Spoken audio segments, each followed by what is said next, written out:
dari buku ini. Pertama, apa judul yang kamu baca? Buku ini berjudul Isi Kepala Jack Ma, Cara Dia Mendirikan Kerajaan Alibaba. Kedua, siapa nama pengarangnya? Nama pengarang buku ini adalah Tri Atmojo. Siapa penerbitnya?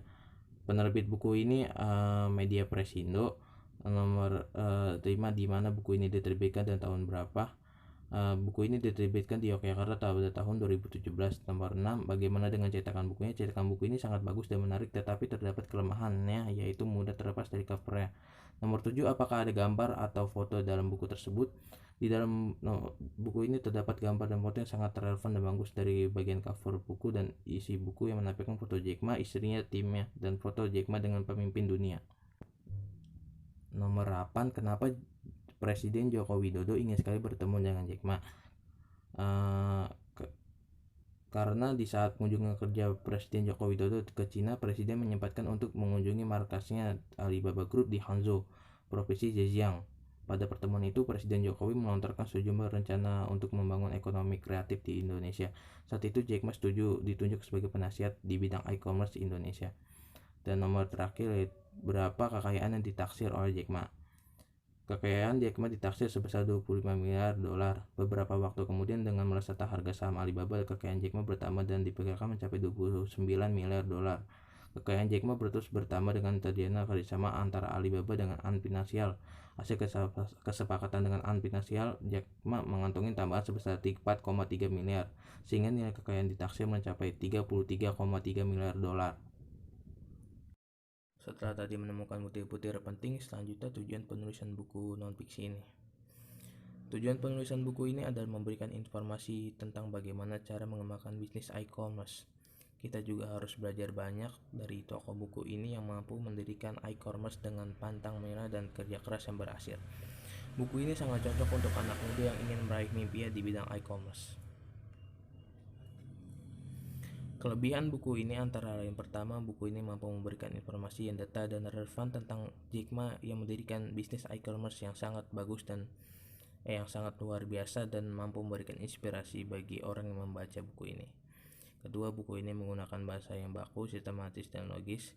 Ketiga, buku ini dilengkapi dengan tampilan gambar yang sangat bagus dan relevan sehingga memudahkan pembaca untuk mengetahui gambar tokoh yang dibaca.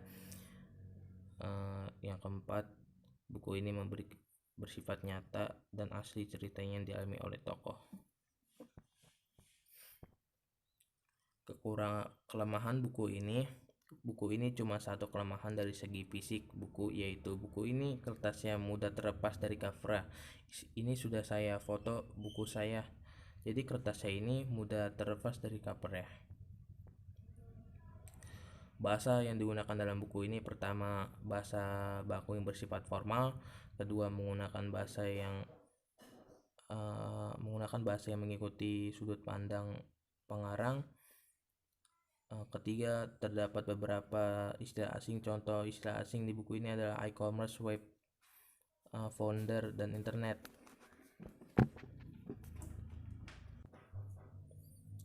Simpulan atau penilaian terhadap buku ini: menurut pandangan saya terhadap buku ini sangat cocok untuk dibaca oleh kaum muda karena mampu memberikan informasi khusus anak muda yang ingin meraih mimpinya di bidang e-commerce dengan pantang menyerah dan etos kerja yang kompeten dari karakter tokoh Jack Ma.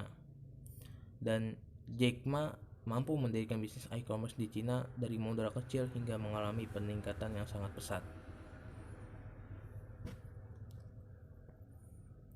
Buku kedua yang saya baca adalah buku non-fiksi. Judul buku ini Yuk Belajar Rukun Iman for Kids. Nama penulis adalah Ahmad Junaedi. Penerbitan Bintang Indonesia Jakarta. Tahun terbit 2015. Jumlah halaman 125. Ringkasan buku non-fiksi berjudul Yuk Belajar Rukun Iman for Kids yang sudah saya ringkas dengan serinci-rincinya. Berikut ini ringkasannya. Rukun iman terdiri dari 6, diantara rukun iman kepada Allah, iman kepada malaikat Allah, iman kepada kitab-kitab Allah, iman kepada Rasul, iman kepada hari kiamat, dan iman kepada qadar dan qadar. Iman kepada Allah artinya kita meyakini dan mempercayai bahwa Allah adalah satu-satunya Tuhan yang wajib kita sembah, dan Nabi Muhammad Shallallahu alaihi wasallam merupakan utusan Allah Subhanahu wa taala yang patut kita teladani. Iman kepada malaikat Allah adalah kita mempercayai dan yakin bahwa malaikat itu adalah makhluk Allah Subhanahu wa taala yang ditugaskan untuk mengawasi manusia. Iman kepada kitab-kitab Allah adalah kita harus mengimani kitab-kitab Allah yang turun sebelum Al-Quran. Jauh sebelum Al-Quran diwahyukan kepada Nabi Muhammad SAW, Allah juga menurunkan beberapa kitab-kitab suci. Kitab-kitab suci tersebut merupakan wahyu Allah dan bukan merupakan karangan para nabi dan rasul yang Allah utus. Kita harus mengimani kitab-kitab suci Al-Quran. Percaya kepada Al-Quran berarti mempercayai bahwa kitab suci tersebut benar-benar merupakan firman Allah Subhanahu wa taala. Iman kepada Rasul artinya bahwa kita mempercayai dan meyakini bahwa Rasul memang orang-orang Allah Subhanahu wa taala yang menerima wahyu yang mereka terima lalu mereka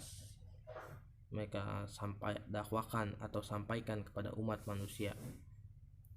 Iman kepada Rasul yaitu kita harus percaya dan meyakini bahwa Rasul adalah utusan Allah yang untuk terpilih dan istimewa. Iman kepada hari kiamat artinya kita mempercayai bahwa kiamat tersebut pasti akan terjadi, namun tidak ada yang tahu kapan kiamat itu terjadi kecuali Allah semata. Iman kepada qada dan qadar artinya kita harus menerima apa yang terjadi seperti meninggal. Setiap manusia pasti mengalami kematian. Kita harus ikhlas dengan ketetapan itu. Menemukan butir-butir penting dalam buku berjudul Yuk Belajar Rukun Iman Forget.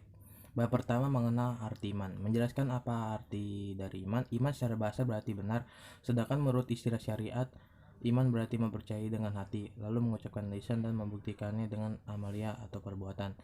Inti dari keimanan ada di dalam hati. Melalui hati kita bisa membenarkan maupun mempercayai apapun yang ditetapkan oleh Allah Subhanahu wa taala. Bab 2, iman kepada Allah. Allah satu-satunya Tuhan yang patut kita sembah.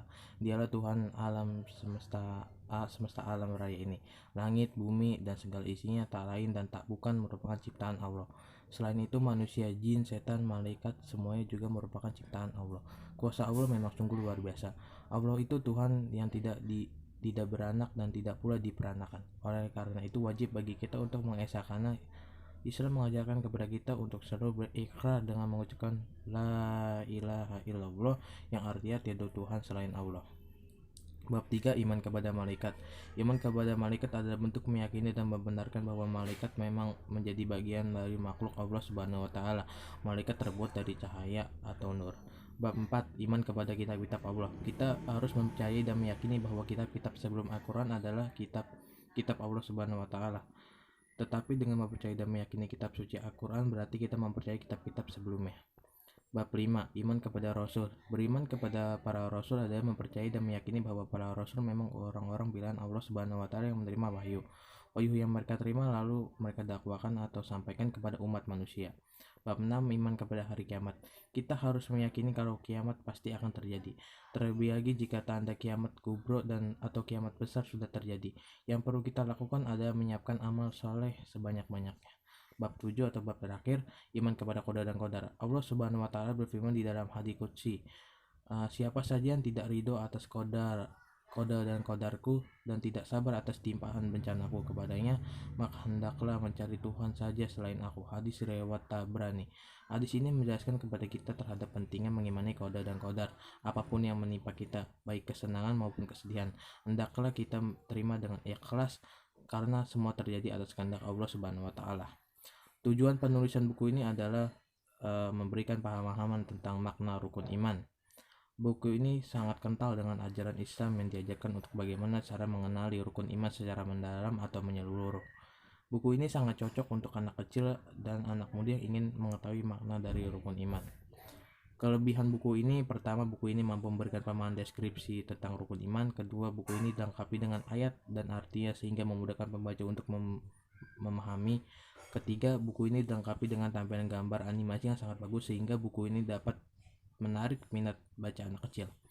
Kekurangan buku ini ada satu doang, yaitu atau satu saja, buku ini kertasnya mudah robek dan ada beberapa kertas yang sudah robek.